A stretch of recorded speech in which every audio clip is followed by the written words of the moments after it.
All right, Larry Krueger here from the Pig and a Pickle Crew Show with a little 49er video as we look at Brian Baldinger's breakdown of the Niners. I love Baldy. He's a good friend, and he's a great analyst. All right, let's talk a little bit about Pig and a Pickle, the best barbecue in all of Northern California. Check them out. They're in Emeryville. They're in Corte Madera. They're open 7 days a week from 11 a.m. till 8 p.m. or until they run out. Get the brisket chili. Go say hi to Damon. Go say hi to Mary. Tell them that Krug sent you. And this live stream, or I should say this video, is brought to you by Better, the official daily fantasy sponsor of The Krug Show. Use Better to make daily fantasy lineups and win real money. I've done it a couple times this year and won real money. Download the app below. Excuse me. Make sure you use the promo code NINERS, NINERS, to get your first deposit matched up to $200. All right. I love the Baldy breakdowns. Baldy's so good at it. Let's hear the first one here. He talks a little bit about the Niners on the offensive side of the ball. And he talks about how Kyle against the Patriots in this game on Sunday got the offense going early by kind of letting everybody touch the football. Here's a little Baldy right here. I thought Kyle Shanahan did a great job of getting his guys back from injury and involved, like Debo, right away. First play. All right? You get Solbert coming in motion right here with Kittle. You get great movement right there by McKivitz and Pooney. And Debo goes for 8 yards on the game's first play. All right, now you get this. Like, there's Debo right there. Here you go. Watch the protection right now. Let's get the ball. We got streaking Jennings right here and Ayuk over here. Two-man routes, speedo routes, and we get all this protection. We get this beautiful pocket. And you just get right there, Ayuk, just laying it over the middle right there, get him going for 38. And then you get this shot to Kittle. I mean, did we bump this to his resume reel yet? They got Kittle bracketed. In fact, they're trying to Kittle right here. They're trying to Kittle him. He Kittles him right there. That catch. Let's just watch it from another angle. But I thought they did a great job of getting all three of these guys involved early in this game. Kittle hitting to the corner route right here. And right there, Purdy puts it up. And the zone is collapsing. But if you jump first and you get your big mitts on it, you bring that down in front of all those defenders right there. And show the ball to the ref. Let them know, I got it. And then you get this. We haven't seen this in a while. Debo on a streak. Debo on a streak right here. We saw 2 passes down the field to Debo and to Jennings. 50-plus yards in the air. Big shots. Flipping the field position. Getting the guys back involved in the offense right there. Yes, the ball's down. Debo, Kittle, Ayuk, all involved. All right, you got to love Baldy. You know, first of all, let's talk about that.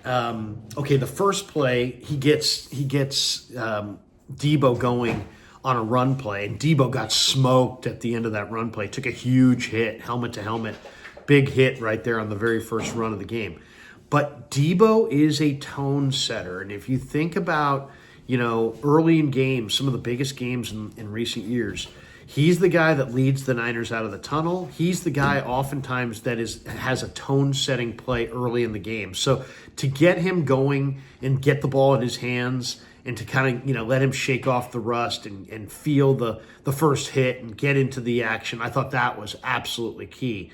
Then I thought the play design on the crosser to Ayuk was just fantastic. If you watch that play again, what the defense sees is a lot of east-west, right? So you see a lot of east-west. You've got guys in the backfield literally crisscrossing, going east-west, and you can see the defender's eyes peeling to the sidelines, and you can see the middle start to open. Okay, and then you have Brock, who does the play action fake and then carries out the fake and is there and his line. His line gave him a full second or two to sit there and let Holt pat the ball and let Ayuk go from the first window to the second window. And he hit him in stride in that second window. He was in the clear, absolutely in the clear.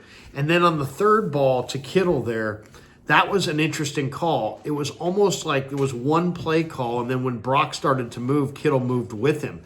The ball actually was underthrown, and it was one of Brock's worst throws of the day. He literally threw that pass into a Patriots team meeting. There were 3 guys sitting right there, and it was an underthrown ball, but Kittle really, adjusted to the ball in the air. If you hear quarterbacks talk about the receivers they love, they'll use a phrase, and we're not talking about one quarterback. All quarterbacks use this phrase. They'll say, "Oh man, I love that guy. He'll go get it for you. He'll go get it for you." When the ball comes off of your hand as an NFL quarterback, I would say at least a third of the time it's a 50-50 ball that could go to your guy and it could go to the other guy. You need the kind of receivers who will go get the ball. Sometimes you're going to put it on their hands, it's going to be perfect. Other times you're going to overthrow them and they're going to need to extend. You're going to underthrow them and they're going to need to battle for it. This fade pass to the corner, Kittle was open, and Purdy should have led him to the pylon. And instead, he underthrew that thing and threw it into the team meeting, as I said, with 3 Patriots all standing right there. But Kittle came back for it and made a great catch. And then the last play that Baldy showed, the streak to Debo. I think more than anything, teams have been defending the 49ers as if they have no speed on the perimeter. In other words, hey guys, we can go up top and they can't. We can go vertical and they can't.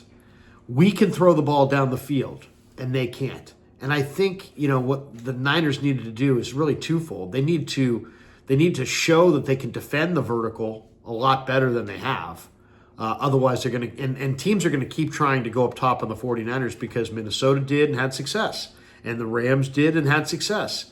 So the Patriots didn't have that kind of personnel. They didn't have that kind of a line to protect Jacoby Brissett. And so they really didn't go after the Niners down the field like other teams will, like Arizona's going to this week.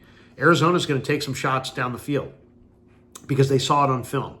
Patriots didn't have the talent and the players to carry it out, so they didn't challenge the Niners down the field.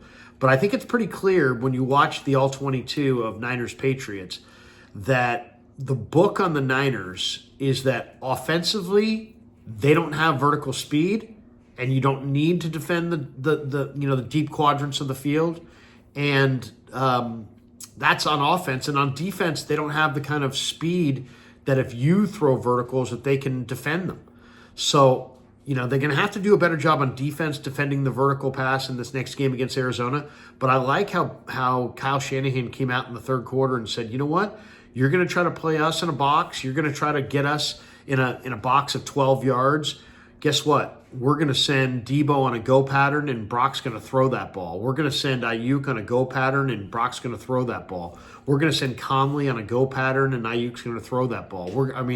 Purdy's going to throw that ball. We're going to send JJ down the field 40, 45 yards, and Purdy's going to throw that ball. So that, I thought, was a major key in this game. Not only did the Niners do a good job defending New England, but they also put on film that they will go over the top. And once you connect down the field, that creates more space. So there's really 2 things that show your opponent that create space on the football field. Pure speed. If you have Tutu Atwell and he runs 4.25, everybody knows he runs 4.25. You got to respect that. Putting him on the field creates speed or creates space for the Rams. That's one way to create space.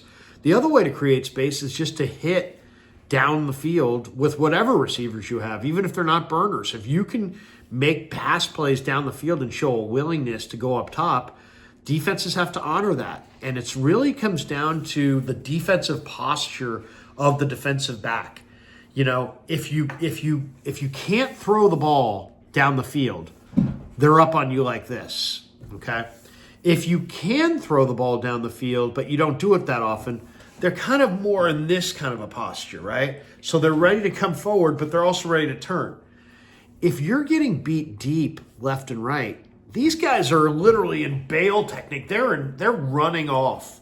And that's what you want. You want them to be running off to create space underneath for Kittle and your other receivers, maybe a running back out of the backfield. So I thought that was really, really a crucial part to see the Niners make plays down the field. Can they snap their fingers and put a Tutu Atwell on their roster? No. But you can get defenses to honor the deep ball by connecting on the deep ball, and Purdy did exactly that in this game. All right, the other point, let's hear from Baldy one more time. He's talking up the Niner defensive line. Here is Baldy on the Niner defensive line. The Niner defensive line set the tone in this game. They put pressure on Brissett. They hit Brissett. Let's hear Baldy on the Niner D-line. It was a 49ers feast by the defensive line. It got started by Sam Ukawanu right here. He pokes the ball right out of Ramondre Stevenson's hands, and Malik Collins recovers it. And then you get this. You get Leonard Floyd had a great day. When Jacoby Brissett steps up right here, he's going to put a hit on him right here, and this ball is going to float right to Fred Warner. And all Fred wants is the ball. All Fred cares about is the ball. Wins and the ball. And when he gets the ball, he knows what to do with the ball. Like, just pick up a convoy, Travarius Ward, take Brown, score the touchdown. All right, now, you watch this. 5-man defensive front, right? How about Malik Collins? He was a beast in this game. He's going to come around and put a hit on Jacoby Brissett right there, turn him around, and here comes Kevin Givens. Givens and Malik Collins, bam, slamming him to the ground, one after another. On 4th and 1, Malik Collins is going to win. All right, you watch him inside. 4th and 1, big stop right there. Penetration, let Fred Warner clean it all up. All right, the defensive line had a feast. On this 3rd and 2, how about a 5-man rush, including Fred? There we go. Now, you get a little penetration. Here comes Malik Collins and Kevin Givens, and it's just like it's like a Malachi crunch. The ball's on the ground. Malik Collins recovers it. And even when Jacoby completed a pass, like he got crunched by Ukawanu right here, bam, down goes Jacoby. Hard. That hurts. That affects you. And Nick is still beating double teams. Oh, yeah. He had a day, too. He's beating the double team right here. He gets a Jacoby Brissett, forces that ball to be bounced into the ground. He kept coming. Like, you watch this right here. Ukawanu right here beats the crack on the pitch crack, meets the block right there, and blows the whole play up. And then you get this right here. Like, you get both Givens and Floyd both winning, all right? One inside, one outside. And they hit Jacoby Brissett, crunched him. And then, oh yeah, Nick came to play. Like, he was around the quarterback all day long. He beats the left tackle cleanly right here, gets to Jacoby Brissett. He doesn't get him down right there, but he will, because coming up is just this right here. To finish it off, clean, the trifecta, the sack fumble, and the fumble recovery. Oh yeah, Nick cares about those sacks. He lives for those sacks. They battered Jacoby Brissett. They stuffed the run. The defensive line of the 49ers had an absolute feast all game long here against the Patriots. One way to get back into the win column.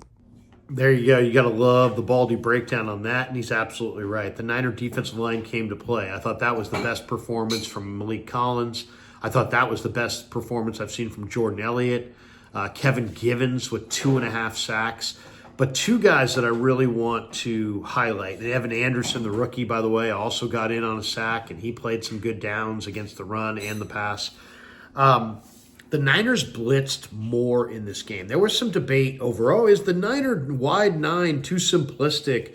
Is it too easy to go against? Does it not put enough pressure? And, do they not? Is it not a good scheme? And there were people debating that going into this Patriots game.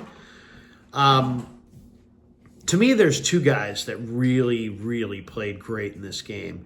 One was Jordan Elliott, or one was, I should say, Leonard Floyd. Leonard Floyd was huge against the Jets in week 1, and then just was a total no-show against the Rams and Vikings in weeks 2 and 3, and then fired in this game. Leonard Floyd is a key guy. You can have Nick Bosa all day and every day, but if you don't have somebody off that other end, then it's too easy for the quarterback to escape. When Leonard Floyd is playing with his motor revving and he's playing smart and he's getting in and causing pressure, this line really goes. And then the Niners really found something in Sam Aquinu. Aquinu is a big-time athlete. He's 6'1", 270, and just has great explosive traits, great strength.